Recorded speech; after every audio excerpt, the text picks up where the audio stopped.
Gina, kali ini kakak akan ngebahas soal SNBT, yaitu di sini ada perbandingan antara P dan Q. Di sini diketahui soalnya 2 pangkat 2x dikurangi 6 dikali 2 pangkat x ditambah 4 sama dengan 0.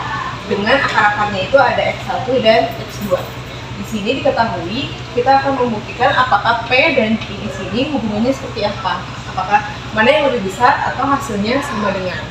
Kalau dilihat dari persamaan kuadrat ini, kita bisa dapat kalau 2 pangkat 2x itu bisa kita rubah jadi 2 pangkat x pangkat 2. Ingat konsep eksponen. Terus dikurangin 6 dikali 2 pangkat x ditambah 4 sama dengan 0. Kita misalin ya. Kita misal di sini misalnya itu adalah 2 pangkat x-nya kita rubah menjadi variabel yang lain, misal menjadi p di sini. Berarti kalau gitu kan kita rubah semuanya jadi p pangkat 2 dikurangin 6 dikali p ditambah 4 sama dengan 0. Berarti dari sini kita udah mendapat persamaan kuadrat gitu. Kalau dari persamaan kuadrat ini, kalau kita faktorkan bisa nggak? Nggak bisa kan ya? Nah, kenapa nggak bisa? Karena di sini ada angka-angka yang kalau ketika dijumlahkan itu hasilnya negatif 6, tapi ketika dikalikan hasilnya 4 itu tidak ada angka yang sesuai gitu. Berarti kita bisa pakai yang penjumlahan dan perkalian akar gitu ya. Kalau kita ingat di sini, kalau perkalian akar x1 dikali x2 itu hasilnya c per a. Kalau x1 ditambah x2 itu hasilnya negatif b per a. Ini kita pakai yang perkalian dulu.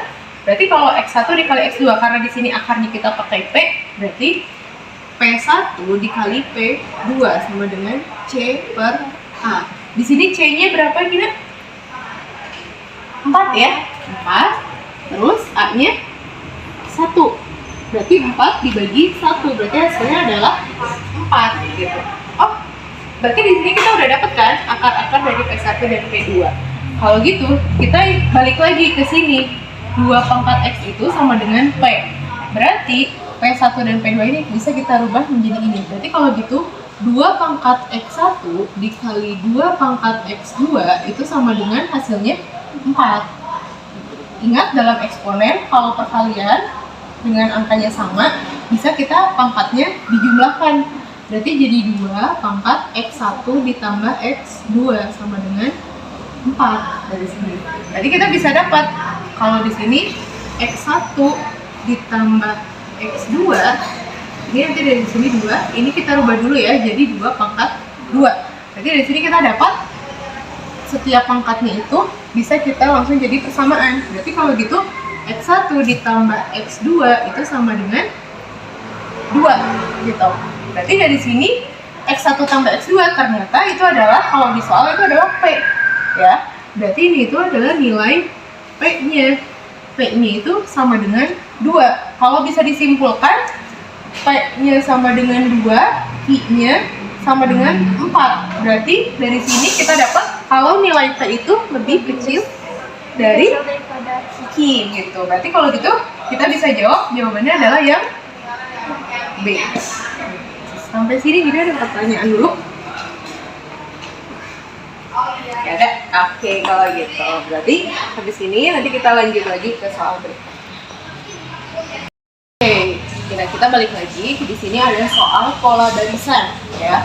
Kalau di sini ini pola barisannya kita abaikan bentuk negatif di sini karena di sini itu kayak istilahnya kalau di pola barisan kan biasanya kita temuin dalam bentuk koma ya atau plus gitu. Di sini 8, 4, 12, 14, 10, 30 seterusnya sampai dengan P dan Q di akhirnya. Misalnya di sini nilai P ditambah Q. Berarti kalau gitu kita harus nyari nilai P dan Q dulu. Tapi sebelum kita nyari nilai P dan Q, kita harus tahu dulu nih pola barisannya gimana. Apakah ditambah berapa, dikali berapa gitu. Nah, dari sini Gina mau coba dulu nggak? Oke, hal ini Gina yang coba ya. 8 ke 4 dikurangin 4. Dari 4 ke 12 dikaliin 3. Dari 12 ke 14 ditambah 2. Dari 14 ke 10 juga kurangin 4. Polanya kayak gini. Berarti dari 10 ke 30 dikali 3, 30 ke 2 ditambah 2, 32 ke 28 dikurangi 4, 28 apa dikali 3, 28 dikali 3 teman-teman 84. Kayaknya saya sama teman 84. Yang sini tambah 2 tuh. Jadi di teman-teman 84 ditambah 2. Ini jadi 80. Jadi kalau ditambah ini sama dengan 84 ditambah 86. Hasilnya jadi 170. Berarti kalau gitu jawabannya yang mana nih Gina?